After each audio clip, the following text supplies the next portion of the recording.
आपने देखा होगा नेपाल के लोग एक खास तरह की पोशाक पहनते हैं। सिर पर टोपी, कोट और साथ में पतले पजामे की तरह का पतलून।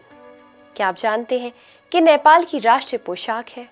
आइए इस पोशाक का नाम, उसका इतिहास और इसकी अहमियत के बारे में इस वीडियो में आपको बताते हैं। आदाब, मैं हूँ आपके साथ अमीना माजिद और आप देख रहे हैं आवाज़ वॉइस। किसी भी जगह समुदाय के लोगों के इतिहास, संस्कृति, परंपराओं को दर्शाने के लिए ट्रेडिशनल कॉस्ट्यूम्स होते हैं। ऐसे ही नेपाल का भी एक पारंपरिक वेशभूषा है जिसे दौरा सुरुवाल कहा जाता है। दौरा सुरुवाल की जड़ें पहाड़ों से होती हुई पेशावर, कश्मीर और अफगानिस्तान होते हुए नेपाल तक फैली हुई है। इसका इतिहास बहुत पुराना और काफी दिलचस्प है। इसे कार्यालयों में काम करने वाले उम्र दराज लोग ज्यादा पहनते हैं, वहाँ के नेता भी इसे पहनते हैं।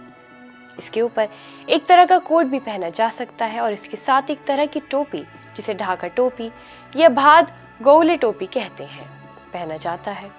आजकल के शहरी लोग इसका इस्तेमाल बहुत कम करते हैं, जबकि वैसे पहाड़ पर रहने वाले युवाओं को इसमें देखा जा सकता है।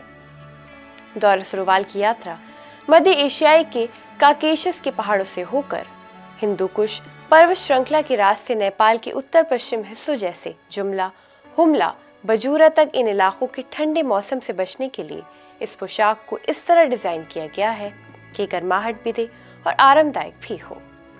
इस पोशाक में मध्य एशियाई संस्कृति का प्रभाव साफ दिखाई देता है। मंगोलियाई, चीनी और तिब्बती लोग भी अपने कपड़ों में एक तरह की ओवरलैपिंग स्टाइल का इस्तेमाल करते हैं। नेपाल के दौरा सुरुवाल में भी इन सब रंगों का मेल देखने को मिलता है।